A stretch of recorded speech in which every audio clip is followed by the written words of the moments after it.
Se encuentra aquí Manuel Hernández Borboya. Manuel, buenos días, bienvenido. Hola, hola, ¿qué tal Ernesto? ¿Cómo estás? Un saludo para ti, para toda la audiencia. Gracias, gracias, Manuel.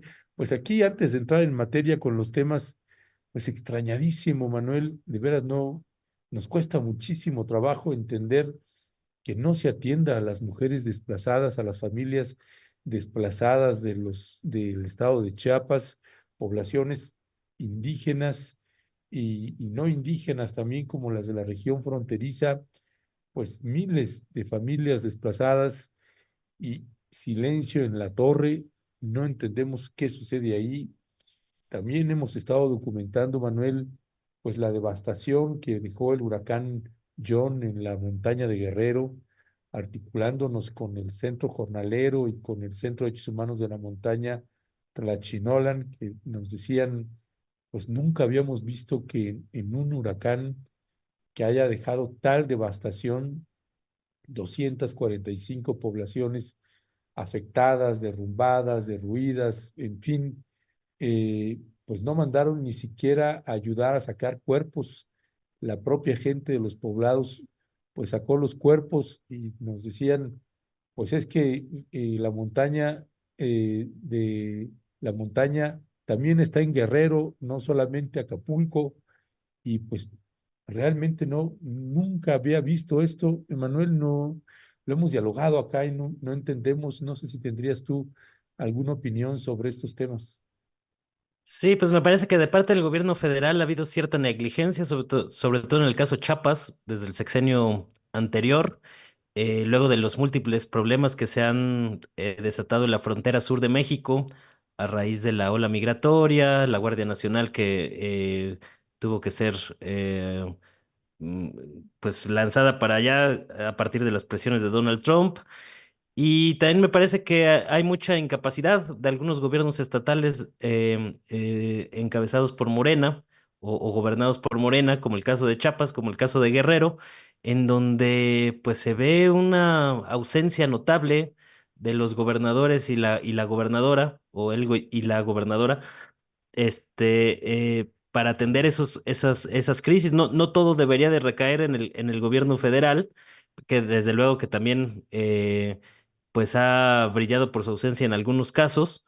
Y pues me parece que en parte tiene que ver pues con esta entrada tan atropellada, no, no tan atropellada, pero esta entrada en un momento muy efervescente en el que Claudia Sheinbaum está agarrando el control del aparato estatal o del poder ejecutivo, y que apenas pues todavía están reestructurando y replanteándose algunos temas de secretarías y demás, y me parece que eso también tiene que ver con que no se le haya dado la debida atención a las crisis que están ocurriendo en algunos estados, pero tienen que ponerle ojo porque si le sumas a eso algunas otras cosas bastante raras y peculiares que estamos viendo, se puede generar ahí un cóctel peligroso.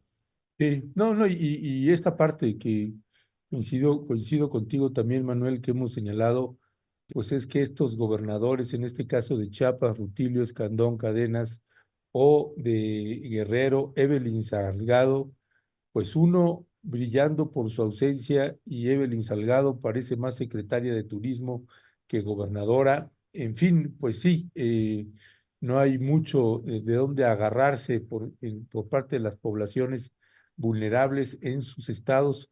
Por eso la dependencia del gobierno federal, porque con el estatal se convirtieron los gobernadores en parte del problema, y en este caso la gobernadora y el gobernador.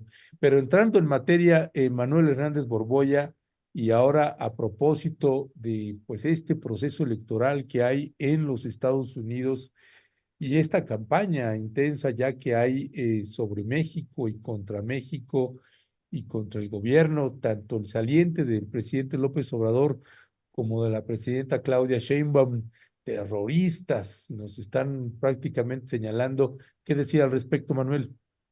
Sí, es justo parte de una de mis preocupaciones, porque digamos, cuando uno empieza a ver todo el escenario, digamos, vas ampliando la película y vas atando cabos, parece que, o a mi entender, pues hay ya instalada en México una operación para desestabilizar al gobierno de Claudio Sheinbaum y tratar de derrocarla. Es decir, se está reactivando de una manera este intento de golpe de Estado.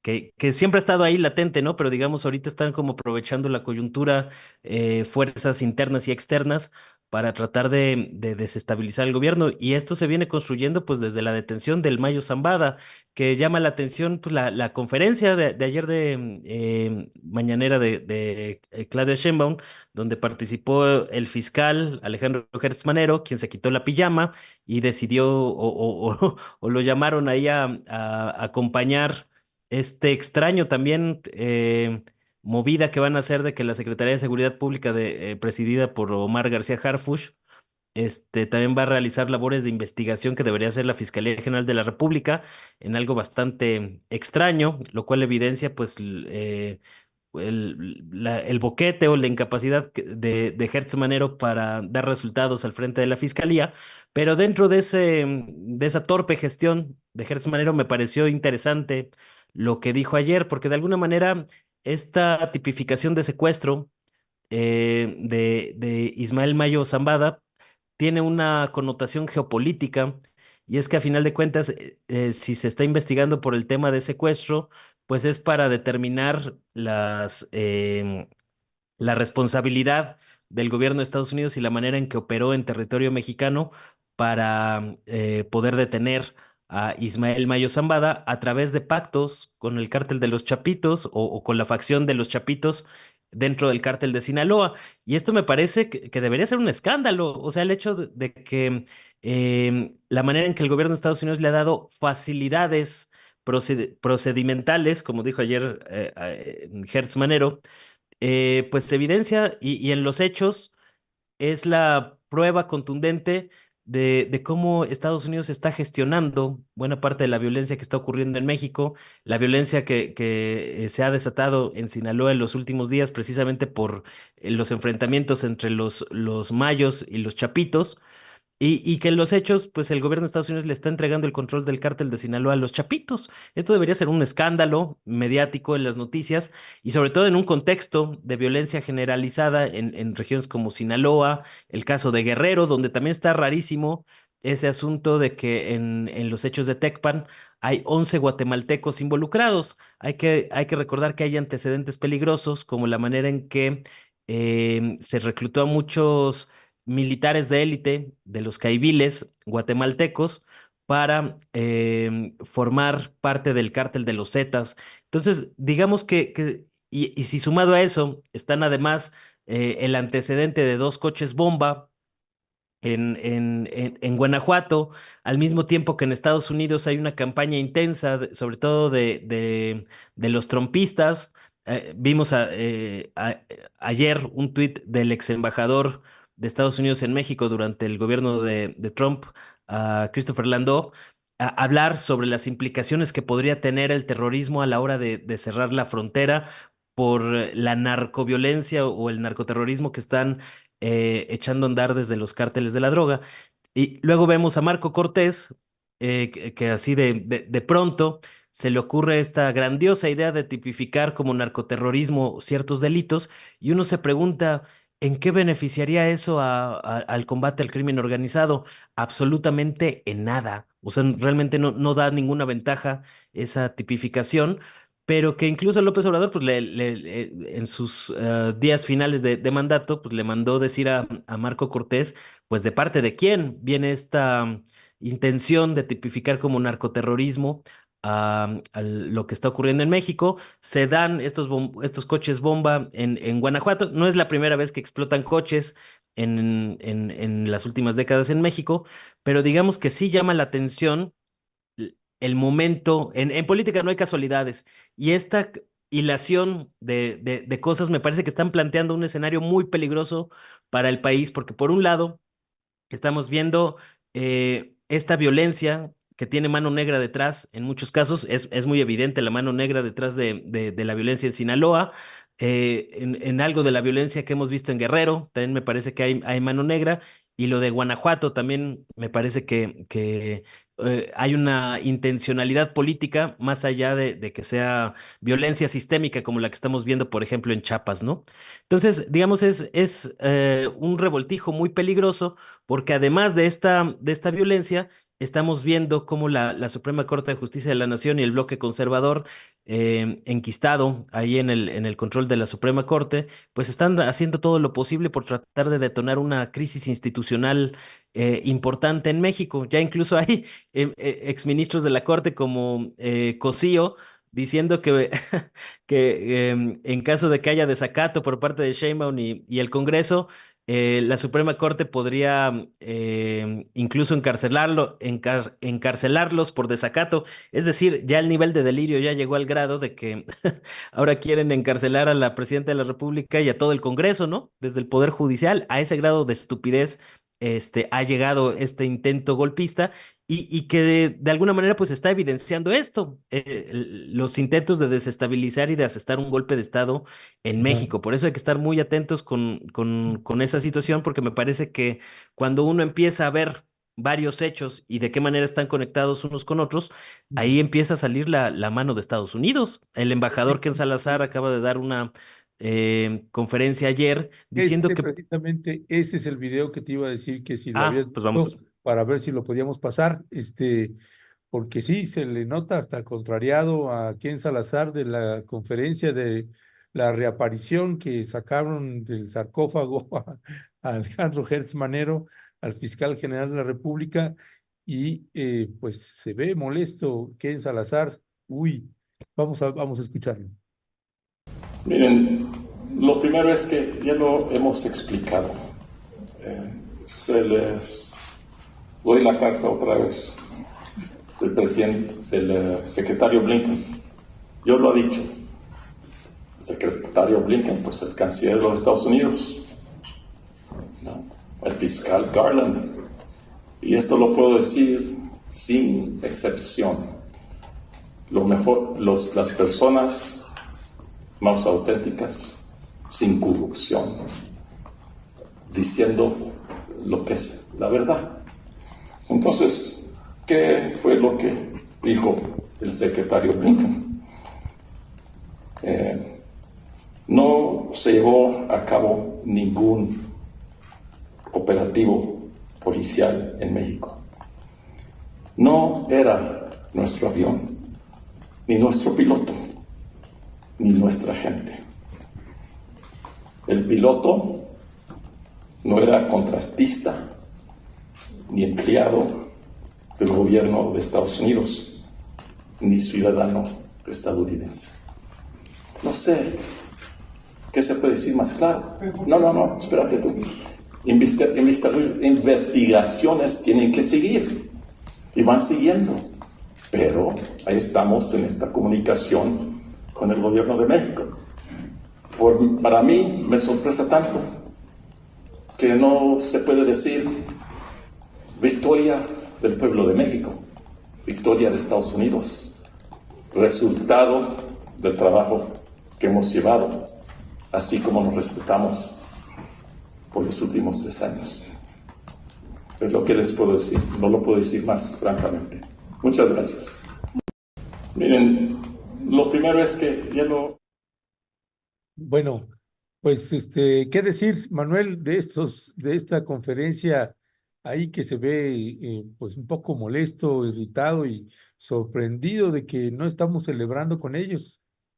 Sí, todavía tiene el pinche descaro el injerencista de Ken Salazar de decir que por qué no estamos contentos los mexicanos de que Estados Unidos haya detonado una crisis de violencia en Sinaloa con esta misteriosa detención de Ismael Mayo Zambada, donde muy probablemente se violó la soberanía de México. Ahora hasta hay que aplaudirles ese tipo de arrebatos, y la manera en que están gestionando la violencia, entregándole el control del cártel de Sinaloa a los Chapitos, que hasta hace un año la jefa de la DEA, Ann Milgram, todavía decía que eran la mayor amenaza a la seguridad de Estados Unidos, cosas de este tipo, y ahora le están entregando de facto el control del cártel de Sinaloa a los Chapitos, y todavía sale este imbécil a decir que por qué no estamos contentos, ¿no?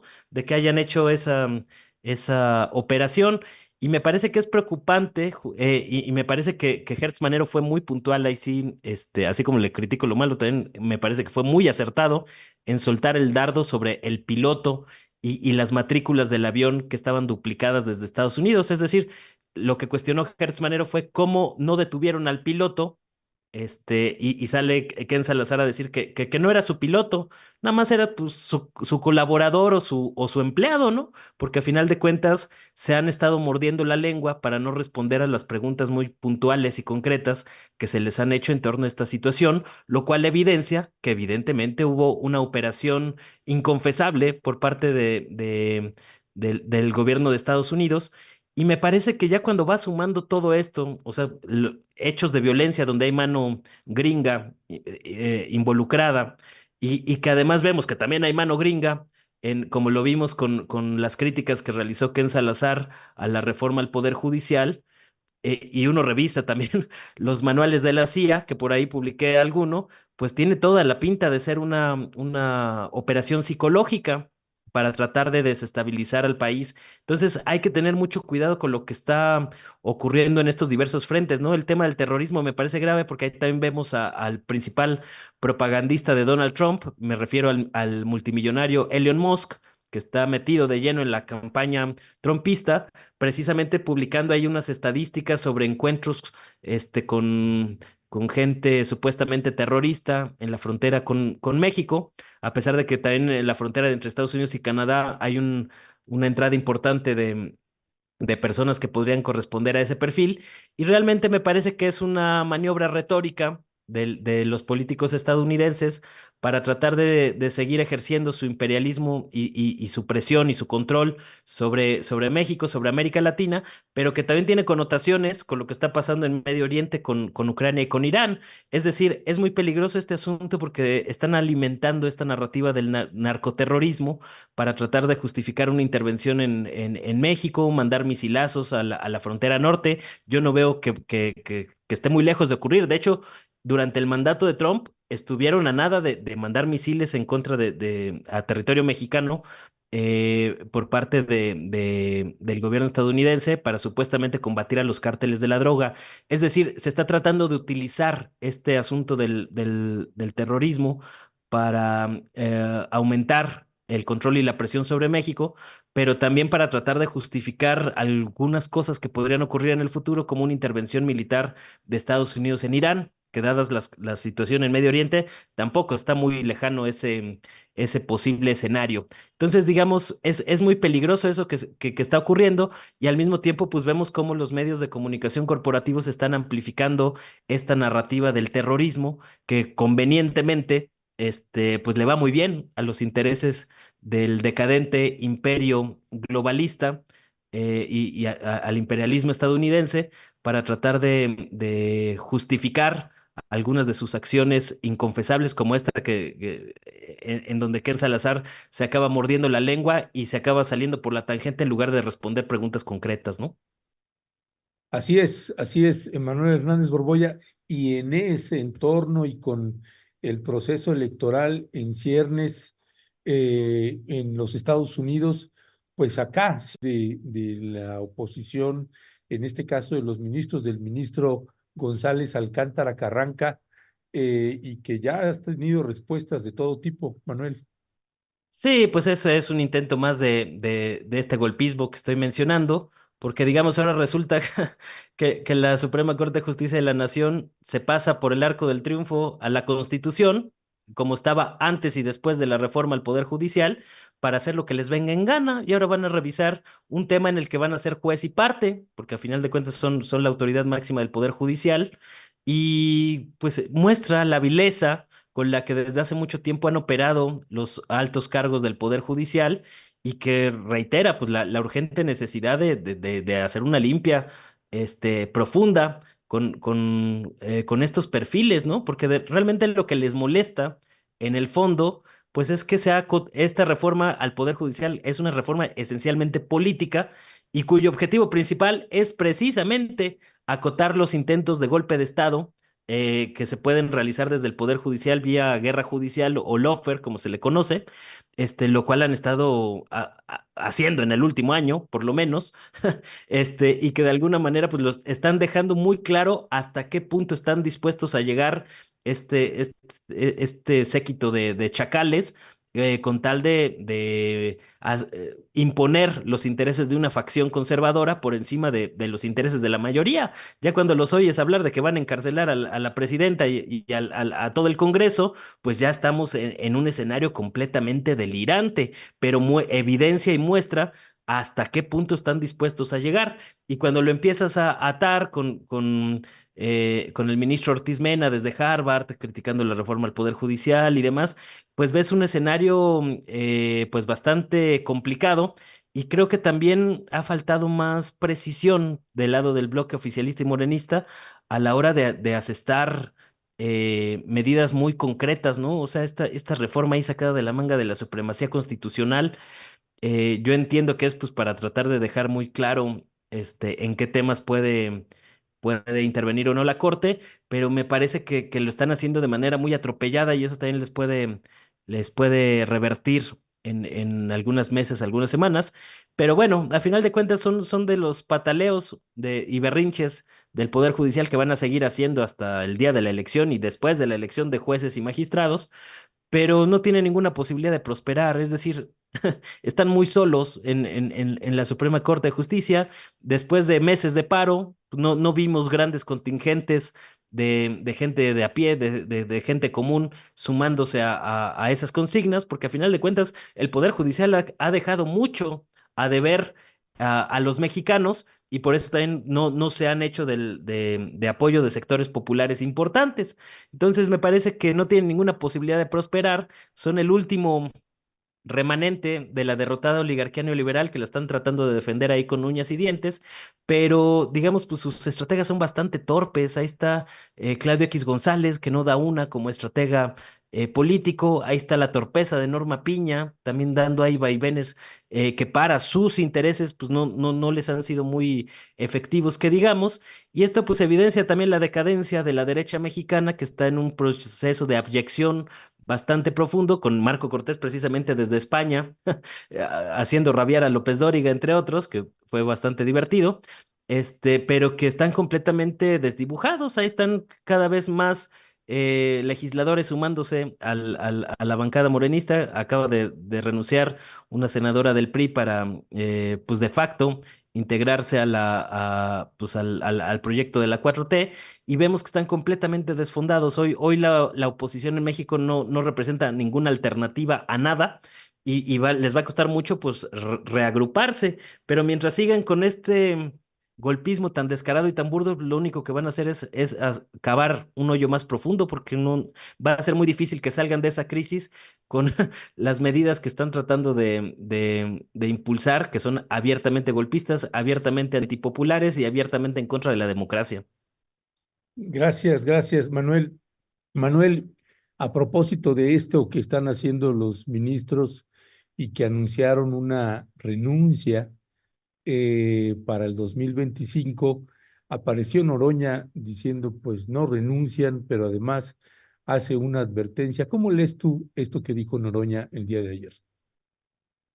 Pues es parte del, del, No, de- del no, gol. ¿tenemos el video por ahí? Ah, eso pensé.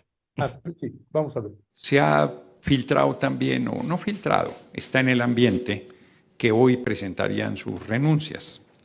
Y eso también ha generado una desinformación, porque en realidad lo que ellos están haciendo es declinar a participar en la elección de junio de 2025, porque eso les da derecho a que se vayan con las alforjas llenas, que se vayan con su pensión en los términos vigentes.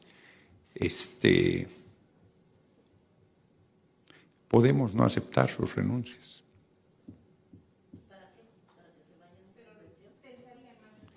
Podemos no aceptar sus renuncias. Ups, pues, ¿qué decía al respecto ahí, Manuel? Sí, lo mismo dijo Ricardo Monreal horas antes de Noroña.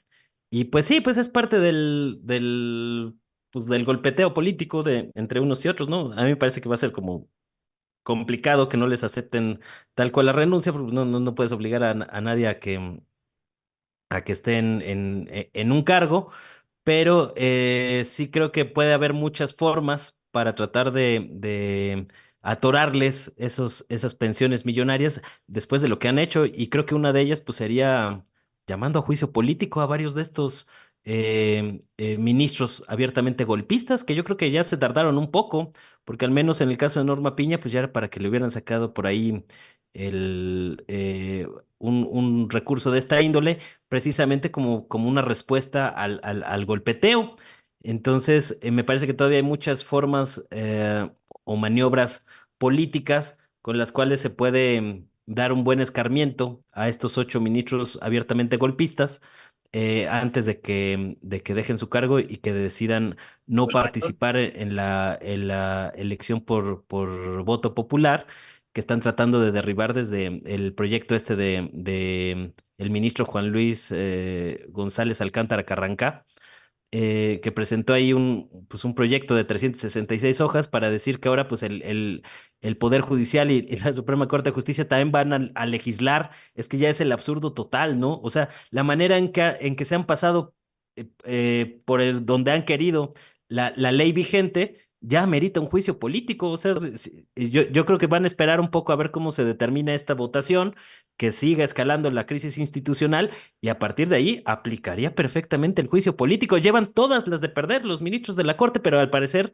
no se han dado cuenta de eso, ¿no? Lo cual habla pues de la estupidez que prevalece en ese sector, y la falta de liderazgos. O sea, son personas con demasiados privilegios, que han perdido total conexión con la realidad, con la gente de a pie, con lo que pasa en la vida cotidiana de los mexicanos, y desde sus cúpulas están tratando de salvaguardar muchos de estos privilegios mal habidos que obtuvieron durante el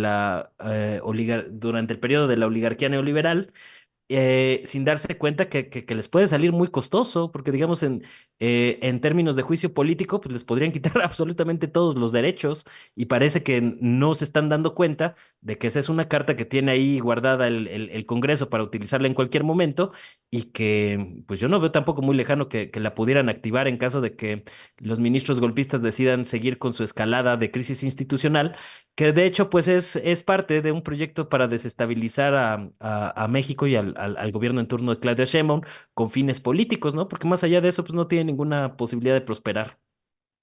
Ya, gracias, Manuel Hernández Borboya. Ya logró zafarse de su otra reunión que tenía Arnoldo Cuellar de Pop Lab, y ya se encuentra aquí con nosotros. Arnoldo, estamos aquí con Manuel Hernández Borboya. Violeta hoy no pudo estar con nosotros. Buenos días, Arnoldo, bienvenido. Gracias, Ernesto. Una disculpa. Buenos días, Manuel. ¿Cómo estás? No me podía zafar y andaba fuera de la oficina, que además es mi casa, entonces ahí vengo corriendo, pero espero no llegar nada más a despedir la mesa. Un No, gusto. no, no, no, Arnoldo, pues platicábamos un poco aquí y bueno, Manuel hacía pues un diagnóstico un poco de lo que, de las presiones que se están teniendo desde los Estados Unidos, también señalando una y otra vez este supuesto terrorismo que implican los cárteles, este papel que está jugando Marco Cortés, las campañas electorales también que criminalizan mucho a nuestro país, y además de eso, pues pues fiscal que, aunque usted no lo crea, pues todavía tenemos fiscal general de la República, y como decía Arnoldo ayer, pues salió del sarcófago finalmente Alejandro Gertz Manero, donde también entra en una disputa, también en una narrativa también con el gobierno de los Estados Unidos sobre el tema de Ismael El Mayo Zambada. Y pasamos también hace un momento el video de esta conferencia donde se alcanza a ver al embajador de Estados Unidos en México, Ken Salazar, pues molesto, ¿no? Casi reclamándonos que por qué no estamos celebrando con Estados Unidos la captura del Mayo Zambada y de otro de los Chapitos. ¿Qué decir? ¿Cuál es tu lectura de pues todo como perdón que tengo que meter todo así Ah, bueno. apretadamente para no tener que repetirnos tanto en esa parte, pero sí escuchar tu punto de vista al respecto. Sí, Ernesto, gracias. Yo vi muy bien la reaparición de Gertz por parte de la presidenta de la República, en el sentido de ponerlo a chambear, ¿no? De traerlo y que dé la cara también por lo que le toca a su dependencia. Y muchas veces el expresidente Andrés Manuel López Obrador tenía que hablar por la fiscalía, haciendo pues, absolutamente nugatoria esa autonomía, que por lo demás tampoco ha servido de mucho. Pero me parece que Gertz, en los 2 años que le quedan, no sé si valga la pena modificar a estas alturas esa situación y echarse una batalla política en el Congreso. Tendría que empezar por lo menos a tener una presencia, a mostrar que existe, a reorganizar su dependencia, a quitar cargas del Poder Ejecutivo, porque si no, pues las cosas empeorarían radicalmente. La fiscalía está desmantelada en Sinaloa y en todas partes. En muchos lugares hay encargados de despacho. El fiscal encargado de las regiones en el país, que además donde se están dando los incendios es en los estados, es una gente que viene desde la época de Enrique Peña Nieto. Es un cuadro, ahorita no recuerdo ni siquiera su nombre, pero no ha habido cambios en la fiscalía. Yo sé esto porque alguna vez eh, presentamos una denuncia en su contra, porque aquí en Guanajuato el delegado de la fiscalía le rendía órdenes a Carlos Amarripa. Cuando yo fui a presentar una denuncia por espionaje en la Fiscalía General de la República en contra de Carlos Amarripa, fiscal del Estado, el primero que se enteró fue Samarripa. El fiscal federal le turnó copia de inmediato. Entonces, ahí fue donde nos dimos cuenta de esto. Bueno, muchas fiscalías regionales se subastan directamente, las pueden, digo por decirlo de alguna manera, las pueden tener los gobernadores de los estados o las pueden tener incluso organizaciones criminales a modo en cada estado. Es, es, es un trabajo que le va a tocar, yo creo que a quien sustituya a Gertz en algún momento dado, hacer que exista, echar a andar esa instancia federal. No es nomás que Gertz no sirva para nada, la estructura no sirve para nada y Gertz no se ha preocupado de meterle mano. Entonces, por lo pronto, pues sí hay que sacarlo del sarcófago y ver qué pasa, pero es un pendiente mayúsculo en un país que tiene graves problemas de impunidad, ¿no? Y esto es una herencia, pues, quizás de las más nefastas de López Obrador a Claudia Sheinbaum. Ahora bien, pues mientras esté el tema de la reforma judicial, poco podrá hacerse acá. El Congreso no está para entrarle a este tema y creo que además es un error, porque la impunidad se construye desde las fiscalías y se consuma en el Poder Judicial, pero es un círculo que habría que romper por ambos extremos, ¿no? Por ambas partes. Sobre el tema norteamericano, yo creo que no ha habido una política de Estado en México consistente con la lucha global al narcotráfico y con la exigencia de que los norteamericanos asuman sus propias responsabilidades siempre y cuando nosotros, México, asuma las suyas. Entonces, si México no asume las suyas, mal puede exigirle a los norteamericanos que lo hagan. Y creo que todo esto empezó con la crisis del caso Cienfuegos, donde bueno, pues la postura mexicana no fue para defender la soberanía, sino para defender la impunidad de un general que había sido responsable de muchas cosas en el sexenio en el que estuvo al frente de la Secretaría de la Defensa, y aunque el hilo se tronara por lo más delgado, por una investigación deficiente de la DEA, pues creo que era una lección importante para que el ejército mexicano se haga cargo también de muchas cosas, que no lo ha hecho y que lo vemos. Después del caso Cienfuegos, creo que aumentó la prepotencia del ejército, de la Secretaría de la Defensa, frente a temas como Ayotzinapa. Entonces, no sé si ahí hubiese sido más sano no ceder esas presiones y también plantear que ahí debe haber una limpia. No hay cuarta transformación si el ejército mexicano sigue siendo el mismo del PRI, el mismo del PAN, ¿no? Y esta especie ¿cómo le podríamos llamar? Pues iba a decir una secta, pero la palabra no es secta, es una casta, ¿no? No obstante haber surgido de la Revolución Mexicana hace más de un siglo, ya están constituidos en una casta, así sean de origen popular los generales y los oficiales. De todas maneras, entre ellos se defienden, ¿no? Y se protegen y hay un pacto de impunidad.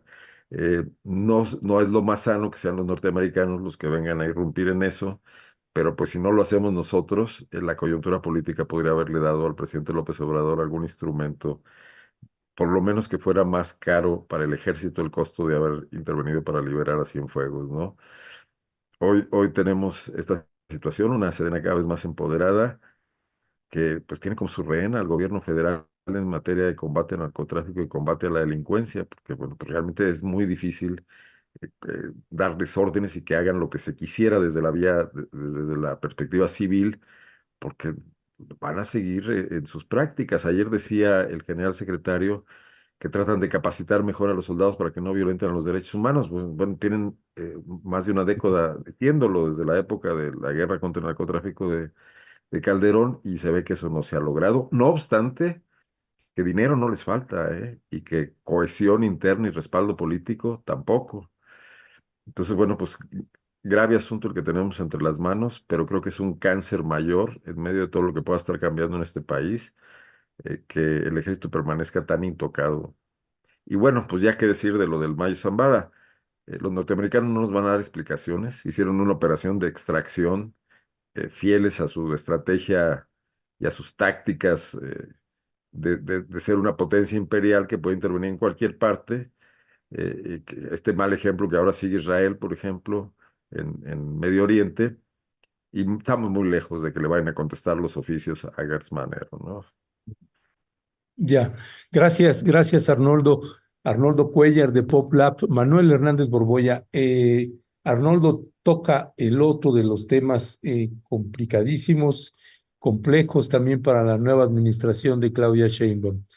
Estamos a un mes de que apenas asumió el cargo, evidentemente, pues todavía se están asentando y tomar el control del país, pues Andrés Manuel López Obrador le llevó algunos meses, hasta como el tercer mes, dijo, ahora sí ya tenemos el control total, porque pues vaya que hay reacomodos en todo sentido. La diferencia de asumir la administración de Claudia Sheinbaum a cuando la asumió Andrés Manuel López Obrador, pues es que ahí sí había que hacer pues una limpia por todos lados, porque estaba saliendo Enrique Peña Nieto con todo lo que eso implica, y acá, pues Claudia está recibiendo una administración del expresidente Andrés Manuel López Obrador. Esta respuesta que dio ayer el secretario de la Defensa Nacional, que señalaba Arnoldo Cuellar, yo cuando lo oí sentí casi hasta tristeza e impotencia porque sentí prácticamente, pues casi que nada más se puso play y para responder exactamente lo mismo, no, el ejército está ahí para salvaguardar y no se asume ninguna responsabilidad de ningún tipo, siguen saliendo libres la mayoría de los militares que están presos por desaparición forzada, sea del caso Ayotzinapa o sea de los 30 que estaban detenidos por la desaparición, 30 marinos que estaban detenidos por desaparición de 49 personas en Nuevo Laredo, Tamaulipas, más los de Matamoros, etcétera, etcétera. ¿Qué decir sobre ese punto, Manuel Hernández Borboya, a propósito de que ahora pues hay Guardia Nacional supeditada al ejército mexicano y otro personaje que es Omar García Harfuch? Sí, pues digo, no escuché así tan puntualmente lo que dijo el secretario de la Defensa, pero digamos que de alguna manera el ejército mexicano pues también está en una situación delicada. Yo creo que en parte por este asedio que estamos viendo pues desde el exterior, que me parece uno de los factores fundamentales.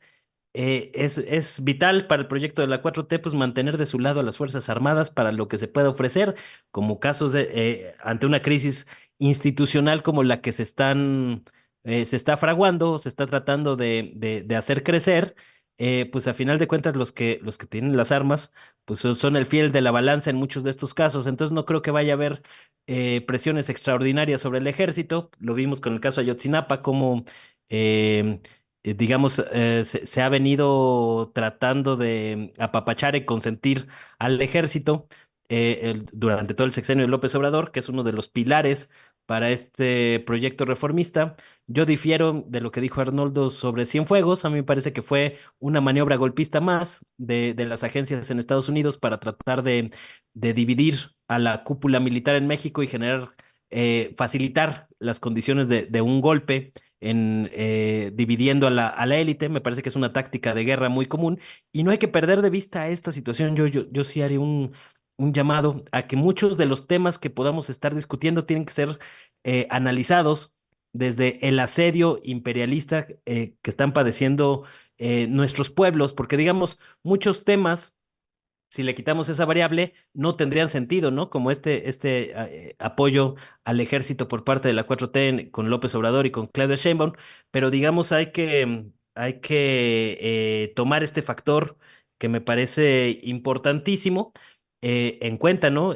Ante una crisis de inseguridad que por una parte, como ya lo mencioné, es sistémica, es producto de acontecimientos históricos, de un proceso que empezó con el fraude de 2006 y con Felipe Calderón, del que todavía no sale en México, a pesar de los intentos, de los esfuerzos.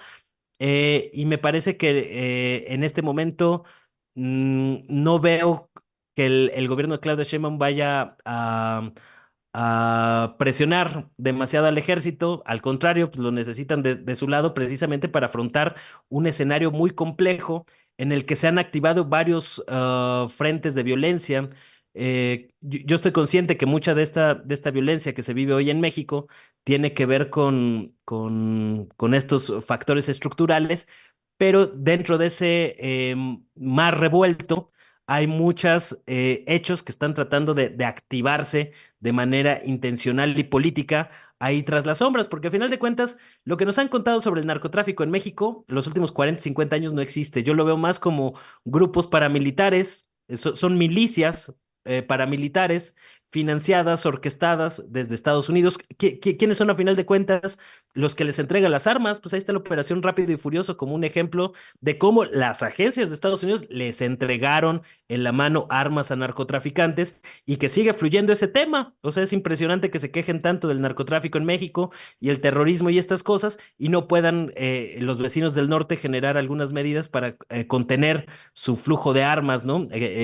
Con el que están alimentando un conflicto territorial en México de manera intencional. A lo mejor ellos no crearon del todo la fogata, pero sí le han echado gasolina en muchos casos y me parece que en esta coyuntura política, pues es un tema que se ha venido trabajando. A mí lo de la detención del Mayo Zambada, pues obedece a esta lógica, ¿no? A una lógica geopolítica de tratar de desestabilizar el país y me parece que en ese sentido las Fuerzas Armadas tienen que estar cohesionadas para atender pues, posibles conflictos que vengan en el futuro eh, a partir de esta situación. Es un escenario difícil. Creo que la legitimidad democrática que tiene el gobierno de Morena y el 4T les va a ayudar en este proceso, pero tampoco es garantía. Ahí hay muchas experiencias en Latinoamérica, el caso de Perú con el golpe a Pedro Castillo, el caso de la persecución contra Correa en Ecuador, el caso de Brasil y la destitución de Dilma Rousseff, lo que está pasando en Argentina. Entonces, digamos, dentro de ese contexto, me parece que si algo no ha permitido que avancen estos proyectos golpistas, pues es tener en la bolsa al ejército y me parece que más allá de que podamos tener muchas críticas a la actuación histórica del ejército desde la Guerra Sucia, el 68 y para acá, no veo que el gobierno de Sheinbaum y la 4T vayan a ejercer una presión adicional a las Fuerzas Armadas, en buena parte por esta situación que estoy comentando. Gracias, Manuel Hernández Borboya. También Arnoldo Cuellar, ¿qué decir al respecto ahí a propósito de lo que comparte y no comparte mi querido Manuel? Bueno, pues yo creo que si el gobierno de la Cuarta Transformación, tanto Andrés Manuel como Claudia, decidieron entrarle a problemas como por ejemplo el de la Suprema Corte de Justicia, no tendrían por qué no entrarle al tema del ejército. Yo creo que engullir al ejército o aliarse con él o pactar con él, tal y como es este ejército mexicano, con los privilegios que ha tenido, darle incluso más margen de maniobra presupuestal al incorporarlo a la administración civil y a las obras públicas, sin de paso pedirles una mínima, un ajuste interno que se podría hacer de muchas maneras. Lo han hecho incluso presidentes del neoliberalismo. Está el tema de los generales que pasan al retiro. Se podría limpiar la Sedena y también apostarle. Yo imagino que debe haber oficiales jóvenes con algún otro tipo de mentalidad. No tengo el dato, pero la inteligencia eh, de otras instancias del gobierno federal podría precisar eso. Debe haber apuestas por un ejército que se modernice en cierto sentido internamente, democráticamente. Sé que los ejércitos no son democráticos, por supuesto, pero que vaya más alineado al proyecto de país que ganó 2 elecciones ya seguidas, ¿no? Y no en el asunto de un pactismo para no tener el peligro de un golpe de Estado, que además no veo tampoco cercano. Creo que estos generales son muy comodinos, son muy corruptos. eh, Moverlos un poco y que sea un ejército diferente, también entrarle a ese tema. De lo contrario, pues también podría haber pasado lo mismo con la Suprema Corte. O sea, la Cuarta Transformación podría haber pactado en las condiciones en que los ministros les gusta, dejándolos hacer negocios, y podría haberlos tenido de su lado, como lo tuvieron otros presidentes, como pasaron de la transición priista a la panista. Se decidió no hacer eso, se decidió ir por otros temas, limpiar la Corte, una apuesta complicada y arriesgada por la logística que significa. Digo, no vamos a hacer elecciones en el ejército, por supuesto, pero creo que se podría ir avanzando y que en 6 años se perdió mucho. El caso Cienfuegos a mí se me hace emblemático de cómo una casta militar se impuso a un presidente electo en un asunto donde incluso, bueno, pues yo me acuerdo cuando el presidente Andrés Manuel López Obrador, en la primera noticia que tuvo de la detención de Cienfuegos, lo celebró en una mañanera, igual que lo de García Luna, y al día siguiente esa posición había cambiado por completo, ¿no? Son coyunturas que da la historia y que se podrían haber retomado de otra manera. Sí, coincido con Manuel en que está más comprometida Claudia Sheinbaum, le dejan 6 años de una herencia muy fuerte y se ve más complicado, más cuesta arriba entrarle a ese tema, y más en este momento, porque hay otros frentes abiertos, ¿no? Pero no deja de ser un pendiente histórico y no deja de ser algo sobre lo que tenemos que seguir reflexionando, independientemente que de momento veamos que es imposible que se pueda caminar en ese sentido, ¿no? Y que genera una gran debilidad también para México en la interlocución global y no solo con Estados Unidos sobre un problema global como es el narcotráfico, y que por algún lado habría que estar letrando, ¿no?